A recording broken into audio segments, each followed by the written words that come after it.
Sir नक्सल लोगों के साथ साथ जो उनका जो मेरुदंड था नशा गांजा उसको तोड़ा गया, कितना परिमाण में सीज किया गया और कितने लोगों को अरेस्ट किया गया? अभी जैसा आपको दिखाया गया है और बताया गया है 2025 और 2026 के 2 महीने जनवरी और फरवरी ये सबको मिलाकर 14 महीने के अंदर प्राय 2700 करोड़ से अधिक का गांजा या तो उसको डिस्ट्रॉय करा गया है या उसको जब्त करा गया है और ये उड़ीसा पुलिस की भारी सफलता है और आने वाले दिनों में हमारा ये प्रयास जारी रहेगा। जो गांजा की खेती उड़ीसा में कुछ जिलों में होती है उसको पूरा हमें नष्ट करना है और मुझे पूरा विश्वास है कि हम ये कर पाएंगे। सर कितना कौन कौन से एरिया में ज्यादा सीज किया गया? बौद्ध, कंधमाल, मलकानगिरी, कोरापुट, गजपति ये सब वो जिले हैं जहां पर किसी समय में नक्सल उपद्रव था और इन्हीं जिलों में जो है गांजा का खेती जो है वो शुरू हुआ था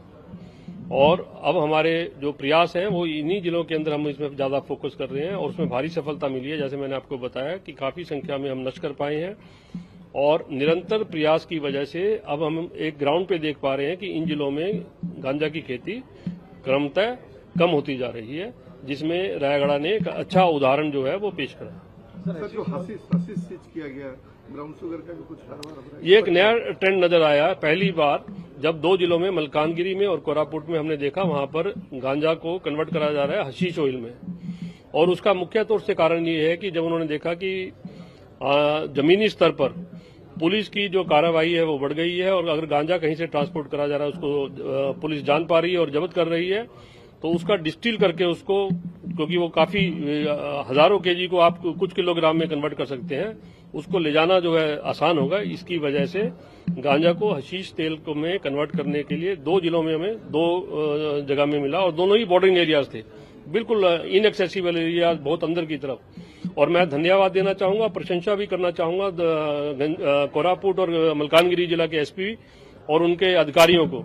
कि वो इतने इंटीरियर एरिया के अंदर जाकर दोनों जगह में जो है लोगों को भी पकड़ पाए और इसको डिटेक्ट भी कर पाए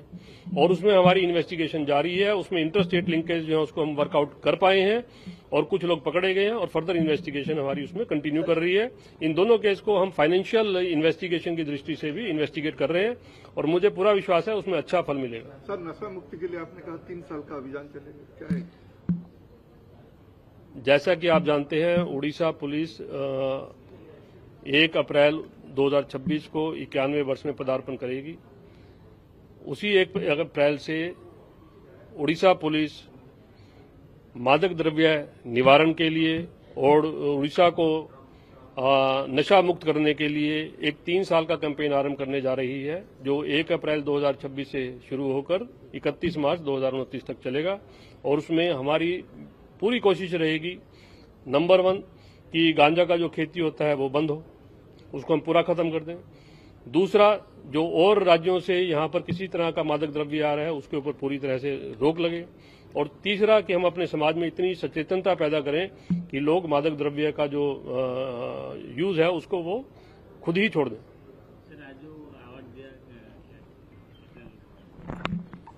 आज का जो प्रोग्राम करा गया उसका उद्देश्य था कि जिस जिलों में डिस्ट्रक्शन में गांजा की मुख्य तौर पर गांजा की डिस्ट्रक्शन में अच्छा काम हुआ है उनको जो है हम रिकॉग्नाइज करें और उनको मोटिवेट करें, उनको रिवार्ड करें। और इसके साथ साथ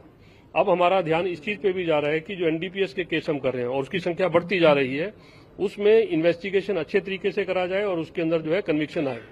तो कुछ ऐसे अच्छे केस जहां पर कन्विक्शन हुआ है उसके जो इन्वेस्टिगेटिंग ऑफिसर थे, सुपरवाइजिंग ऑफिसर थे, जो पब्लिक प्रोसिक्यूटर थे, उनको यहां बुलाकर धन्यवाद दिया गया है और उनको पुरस्कृत करा गया है। मुझे पूरा विश्वास है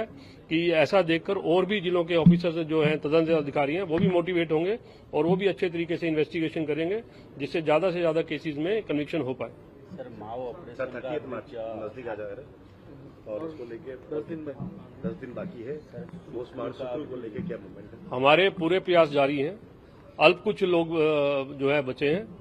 और मुझे पूरा विश्वास है कि 31 मार्च से पहले हम अपना उद्देश्य जो है उसमें सफल होंगे। सर शुक्रू अभी कहाँ है, तो ऑपरेशन कैसे चल रहा है? ऑपरेशन शुक्रू वो जहां पर है उसकी जानकारी हमें है और आज की तारीख में ठीक इस समय में जब आप मुझसे पूछ रहे हैं एक बहुत बड़ा ऑपरेशन वहां पर चल रहा है। धन्यवाद।